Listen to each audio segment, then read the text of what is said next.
Welcome to Engaging Aging with Erin and Lauren. Join us as we share laughter, tears, and demystify the realities and silver linings that occur later in life. Welcome back to Engaging Aging. It's Erin and Lauren, and we are so excited to be sitting in an actual PT room with Miranda to talk about something really special. So, Erin, why don't you give us a little taste of what we're actually going to be talking about? Okay, before and we're crazy, so let's dive into it. Okay, so if you know me, you know I have 4 kids, and what comes with 4 vaginal births is oftentimes urine incontinence. But guess what also comes with aging? Whether you've had a vaginal birth or not, or whether you're male or female, oftentimes urine incontinence can impact and affect many people of both genders at any given age. And before we introduce Miranda and have her introduce herself, I got really excited when we came in here tonight and I saw this. So this is a male and this is a female rendering of the inside layers and anatomy of your pelvic floor. And I am not a physical therapist. Miranda will explain this further, but there's only one major difference, and that's a second hole. So Miranda will give the scientific terms to these things, but we're just thrilled to dive into this really private conversation that no one really wants to talk about. But there's a lot that we can do to increase our strength and our flexibility and our body's ability to minimize some of the symptoms that come with a weak pelvic floor. One of those things being urine incontinence. So without further ado, Miranda, before we get into there, what the heck is a pelvic floor? Great question. So these models are wonderful representations of what a pelvic floor is. The biggest difference we see male to female is the change in 2 muscles, but pelvic floor is a hammock of muscles that sit at the bottom of your pelvis. So you have your bony anatomy that we can feel here, our hip bones or our sit bones or butt bones that we feel in a chair. And amongst that, we have a hammock of these muscles sitting at the bottom. The function of these muscles are to maintain bowel, bladder, sexual function, help with maintaining stability of the pelvic anatomy so that our bones aren't rotating too much and keeping us nice and stable. So this is our pelvic floor and kind of what we'll be talking about today. Fantastic. Okay. So Awesome. tell us a little bit about yourself, your name, where you work, and how you chose this very specific field. Sure. So my name's Miranda. I graduated from Northeastern University. I knew early on in my career that I wanted to focus in pelvic health. I had my own struggles with pelvic health. I was a patient of it for 2 years.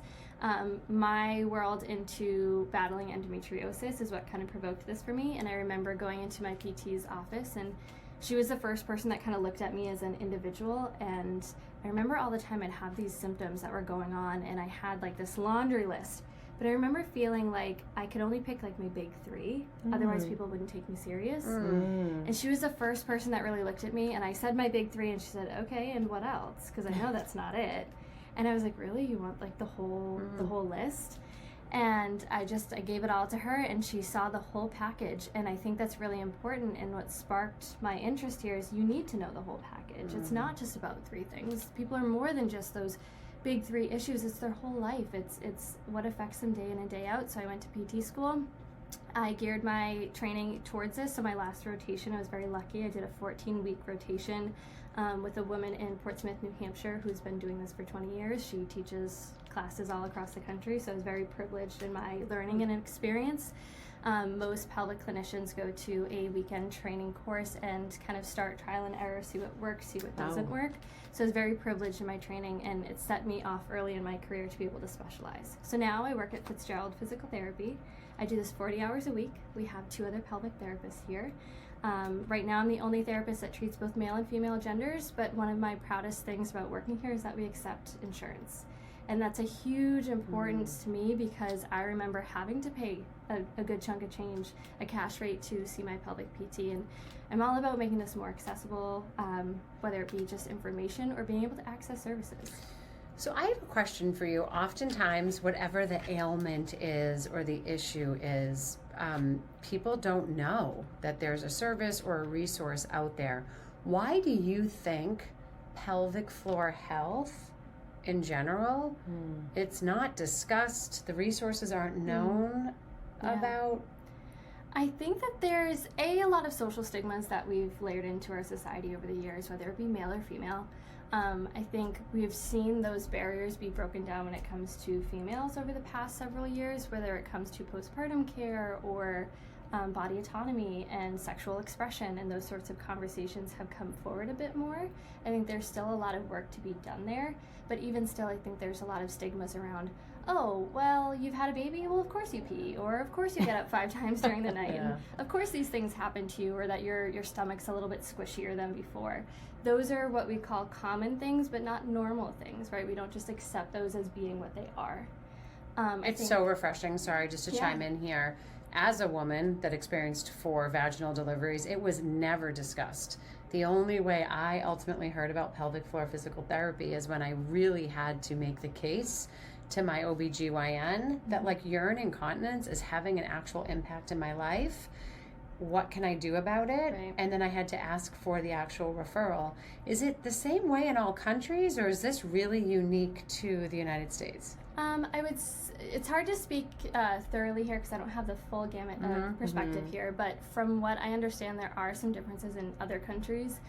Some countries, when you go and deliver, the obstetrician that delivers your baby is yours then from there on out. So in our country, when you have an OB, that might not be the person that delivers your baby that day, and that person that delivered your baby that day might not be the person that does your follow-up care. Got it. So that's some of the differences, and then from there, you're automatically assigned in some places a pelvic PT postpartum to help with those initial experiences, talking about breastfeeding mechanics, because if your pelvic floor is intact, that's wonderful, but when now we have a change in weight from our belly to our breast, whether it's breastfeeding or bottle feeding, same thing there, as well as positioning. We are doing more lifting than you've ever done in your whole life once you're postpartum, but no one ever talks about that.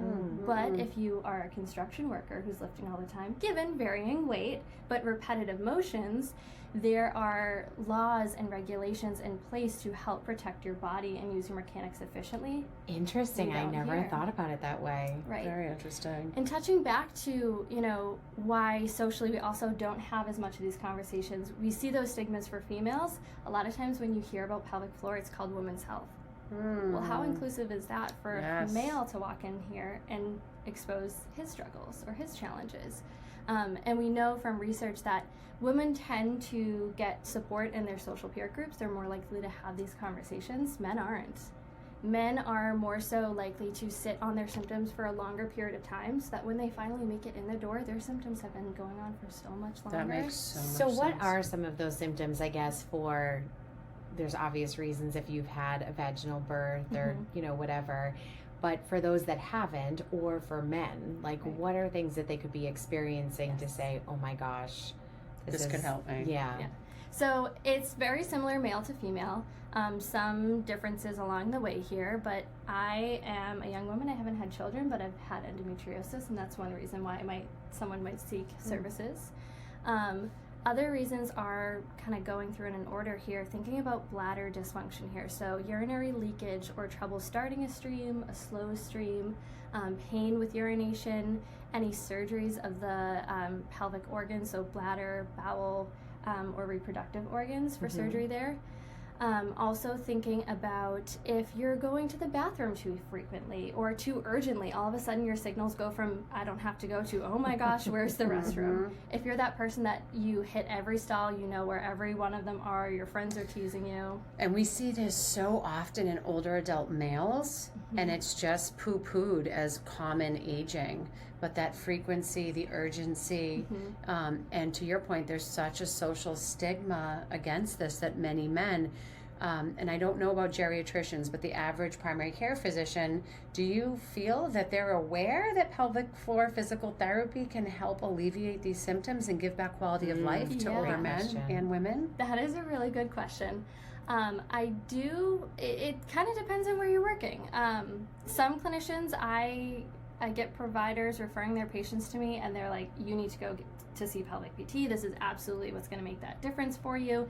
And some providers, when we talk about prolapse, and we can get more into this, I've had some patients have a really significant prolapse, and I'm calling their doctor saying, hey, X, Y, and Z, this is what we're working on. And they're like, how does that help? What does that do? right? So there's still even an Education. education there between providers and clinicians that I think needs to be broken down as well.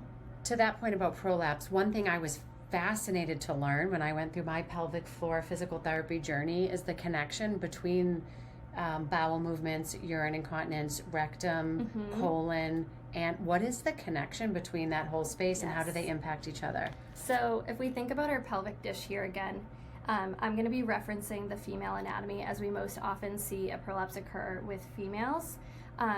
First of all, what is a prolapse? A prolapse it could be one of three things. So you have your rectum kind of resting here, you have your vaginal canal with cervix and uterus above it, and then you have your bladder at the front of that.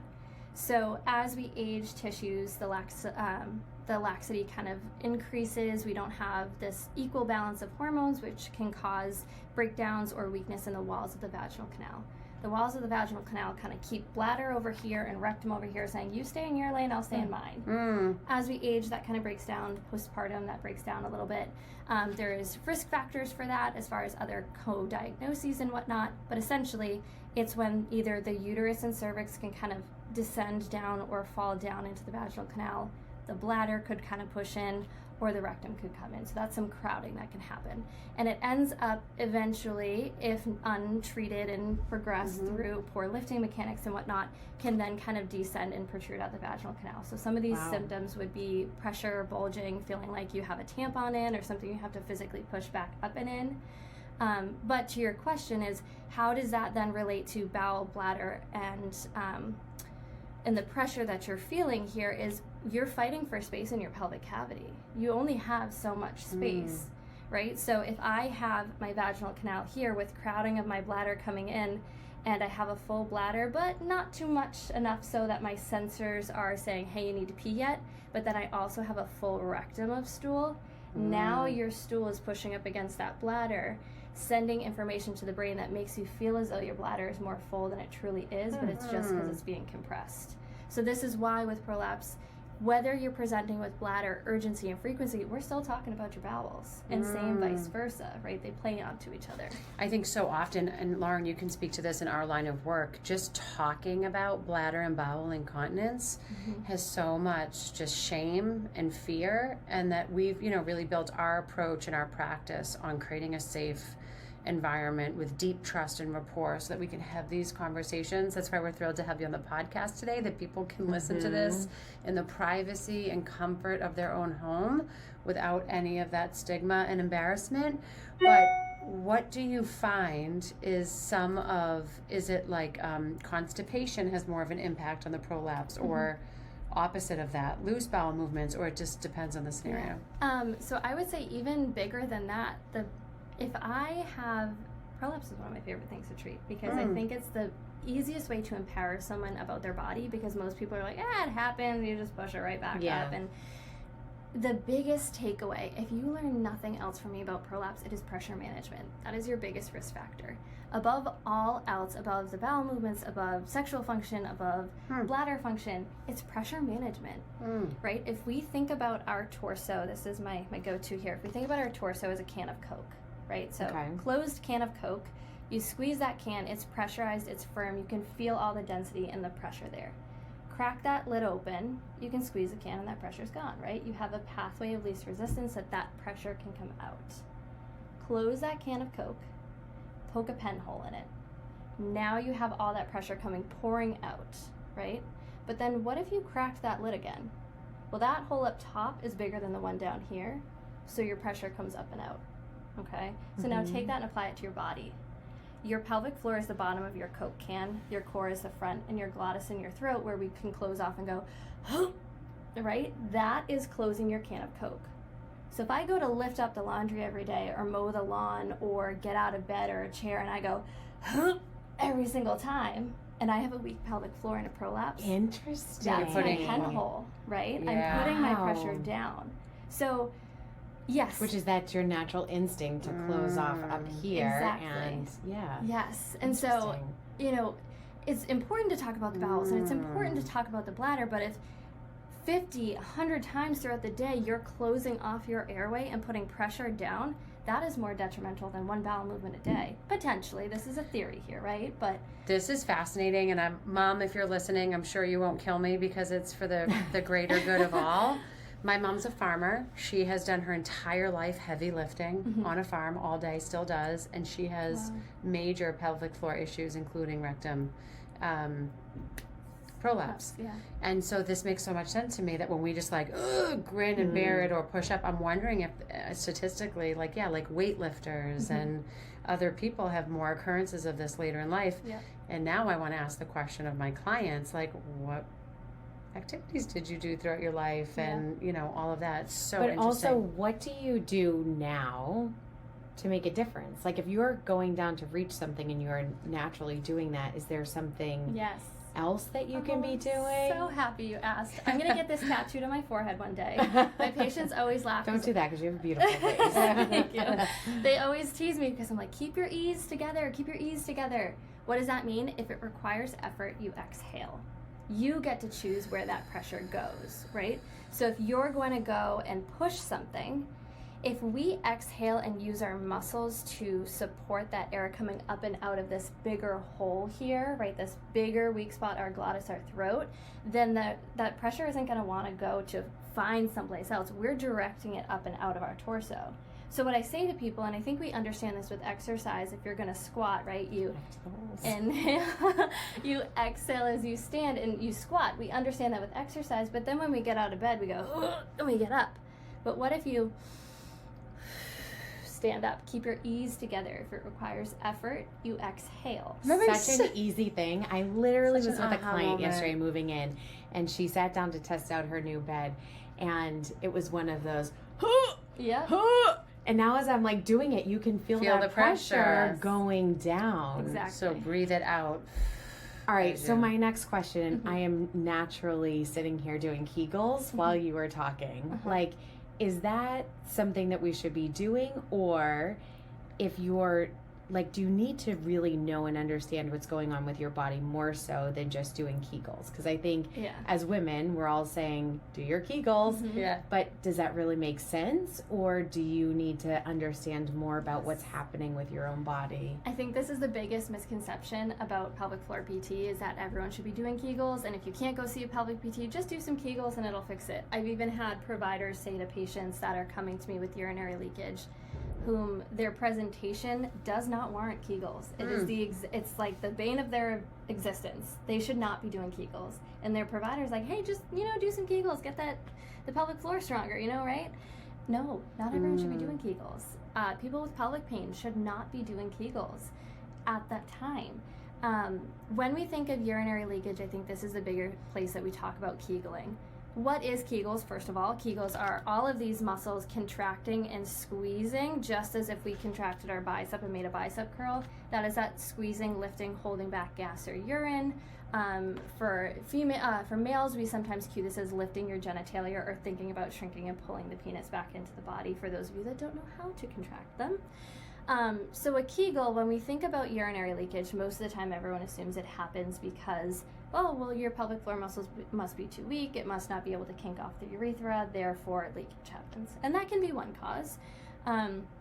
This is just my experience. This isn't saying what it is in life. My experience, though, has been most of my patients are coming to me with a pelvic floor that is too tight and not knowing how to relax and leaking urine because of that. So how does that happen? So the way I describe it to my patients is it's almost as though your pelvic floor muscles are so tight, they're so elevated, they sit like this all day long. That would be like my bicep, sitting like this all day long in a nice bicep curl.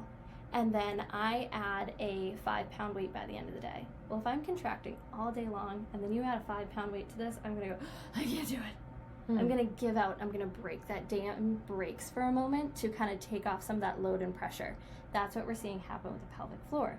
It's elevated, it's squeezed, it's contracting all day long, and then you add more urine, you add a cough, you add a sneeze, you add a push, you add getting out of bed or something that's physical and stressful, and it's like, I can't do this, and it gives out, and then it catches again. And so that's why you can have leakage with a tight pelvic floor. So for that person, we don't want a Kegel. You don't want it stronger and tighter. You need to relax and loosen Yes. so it can work when it needs to. Exactly. Do you often find that it's tight if you're naturally tight, like in the rest of your body, or when would a tightness present with somebody? Great question. I feel like you have a good history. I'm just very curious. Curious mind. Like our listeners, I love the question. Intuition. So personality does, I think, in some ways play a role in it. I haven't done much research to see if the data out there supports that. But I think from my personal experience and also clinical experience that I'm seeing with patients is I think our personalities drive that. We know that there's a connection between the central nervous system and the pelvic floor muscles. So the same way that we clench our jaw, make our body smaller, shoulders high, our butt clench, our toes curl when we're anxious, or in a room when we're trying to make ourselves small, our pelvic floor does that too.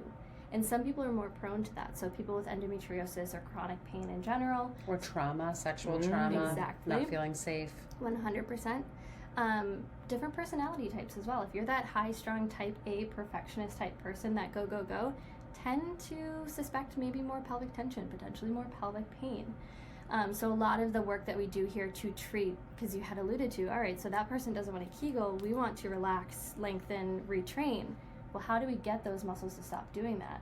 A lot of it is behavioral retraining, trying to tap into that central nervous system, trying to not allow it to rev up all the time, but rather teach it to come down and not hold on to that autonomic fight or flight state throughout the day. And we do some release work, we do some breath work and whatnot. But that's really the driver of it. I usually say to people, anything that we're doing here on the table in this room, this is what gets you out of PT. I can do all of this and help get you out of here, but what prevents you from coming back is that central nervous system regulation, is the lifestyle modifications, the behavioral strategies that I'm teaching, and I'm a big proponent of education. We'll spend sessions just talking, educating. I want you to know the why, so that if something happens down the line, you know exactly what to do to fix it. You don't have to call me right away. So that's a perfect segue into the next question. So there's obviously different ways to approach treatment, different treatment plans. Everyone's individual with their needs. I do want to talk about, this is internal work as well. So some of it's conversation and breathing exercises, but some of this is getting inside to our anatomy, assessing and addressing on a tissue cellular level. Yes. Can you explain a little bit how that process works, from getting to know from a consultation to actually doing the work? Yep. So every provider is a little different. Myself and I believe a couple of the other providers here, we believe that it's important for there to be an established relationship and trust and communication between both of us. So there are certain cases where, we might not say, this person isn't appropriate for an internal, or they might say, I don't ever want to do an internal. And that's okay. We can still treat many of these things without an internal. I would say, again, no specific stats here. My thought is maybe around 95% of people I can help without doing any internal work. And we can have that conversation and say, let's see how far we get just from an external approach. And if we're running into a wall at some point, let's revisit this conversation and see, is there more of a relationship established? Are you more aware of why we might be doing this, more open to this? And then we can venture into it. So for us here, we believe that it's important to just, first day, get a big picture. I want to know bowel, bladder, sexual function, your life, your goals, what's going on, how can I support you, what are your needs? So it's just a conversation. Occasionally I have a patient come in and I want to know what the heck's going on. And that was me. I'm like, dive in. I've had 4 kids. I have Let's go do an internal. Show me what's going on. Let's address it. If Everyone's that empowers different. you, that empowers you. I'm here to make you feel supported. So if you want to jump to that piece, we can totally But do it's that. interesting you say that. So the last year or so, I've really done a separate deep personal dive with nervous system healing work and energetic work and breath work. And so when I did the PT, pelvic floor physical therapy a few years ago, I didn't have wonderful success. And I think it is because I didn't integrate the holistic approach to all of it. So just sitting here talking today, it's like, that resonates with me. It's all of it. Yes. So maybe it is time to dive back in the saddle, so to say. And Maybe. but it's all of it. And I can see why 95% of people can have improvement just through the external piece. That makes sense. So to your point, Erin, Miranda, how does somebody find the right provider for them based on what they need? Because obviously Erin, you could have a totally different experience with someone like Miranda that really understands the holistic approach and what needs to happen.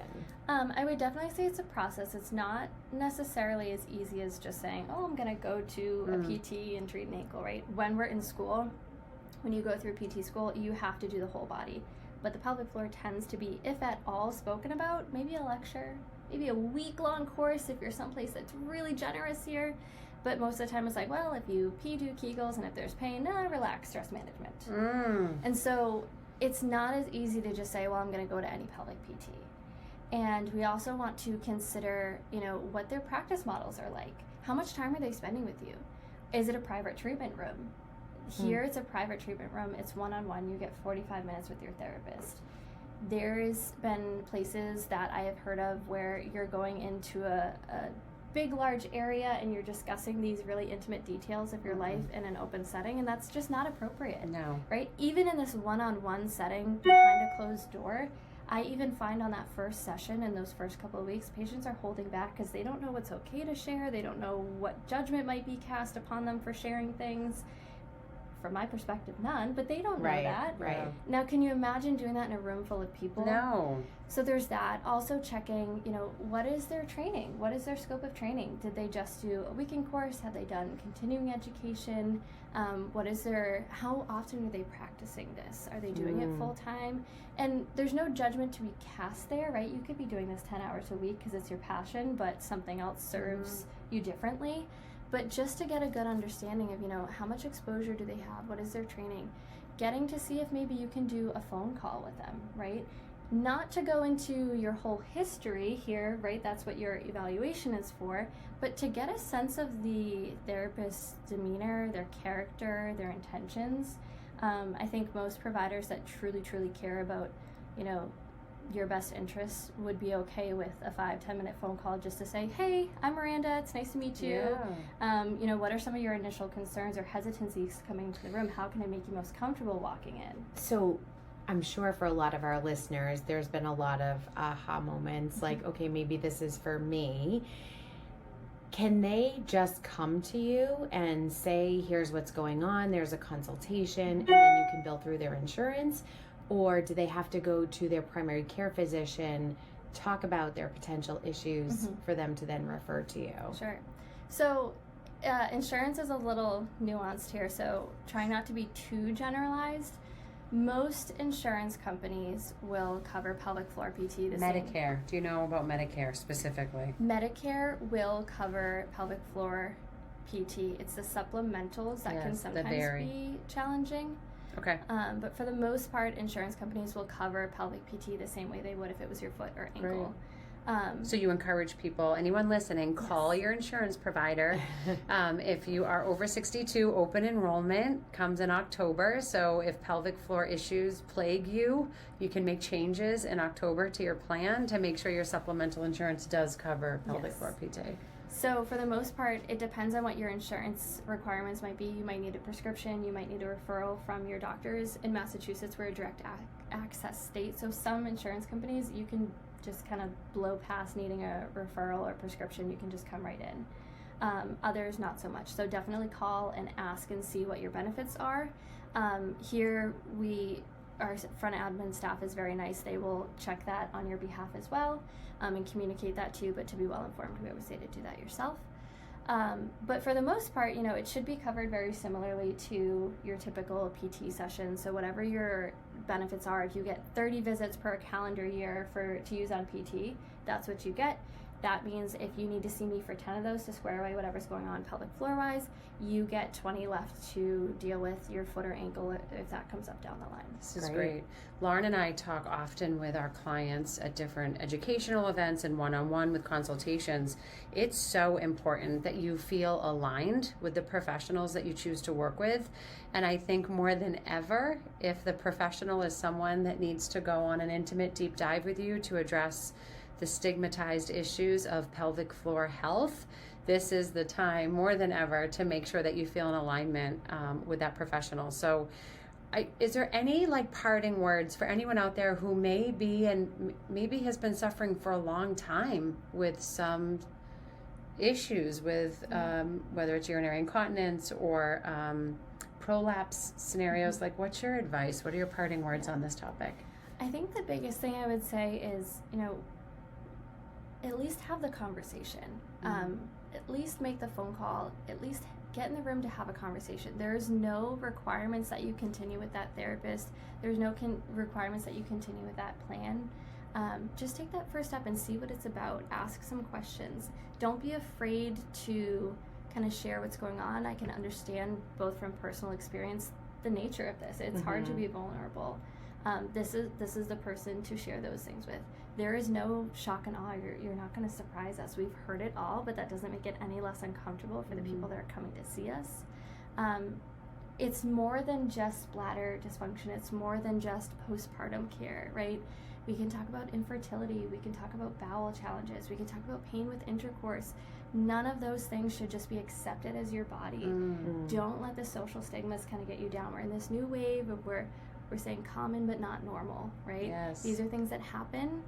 We can manage them, we can address them, and we can help you feel better in your life, better in what you're doing, and get back to all the things that you enjoy. So one last question for you. As professionals that really help older adults look at all things aging, right, and come up with a solution and a plan for them, and for a lot of our listeners that are also adult children that have hearts of gold that really want to help their parents or their loved ones, what are some things that we can say or understand in a kind way that would lead us down to the path of maybe pelvic floor PT is a path that you need to go down without making the individual feel as though we're being very overly intimate or overly intrusive in sort of their personal life? You could start by just kind of asking or kind of just observing their behaviors. If your person that you're working with is always running to the bathroom, you can kind of key into those routines, right? You can ask and say, I go to the, maybe make it about yourself. Yes, lead by example. Sometimes I have to go to the bathroom more often than not. I notice that's you too. Have you ever thought about like pelvic PT? I've heard about this thing, and kind of segue it that way. Asking the simple question and being a little bit more directive. Are you someone that's always looking for the bathroom? Are you planning your day around your bowels or your bladder? Which I have to interject. What about somebody that's taking diuretics that literally I hear all the time from our clients? It's so hard because I have to plan for my day. Understanding that that's obviously what the medication is doing for them, but are there things that they could be doing to tighten those muscles or anything else to help them through that process? Or is that more the diuretic? I think it's a little bit more of a loaded question than that. There's so much change that we can create as far as urgency and frequency when it comes to taking a diuretic. But if there's things like leakage that's coming along with that, certainly we can manage that. Where we're addressing that urgency and frequency could be a side effect of the diuretic, so we'd have to do a little bit more teasing out there. But I certainly see people that are coming in, they're not leaking, they're just going to the bathroom too often, too frequently.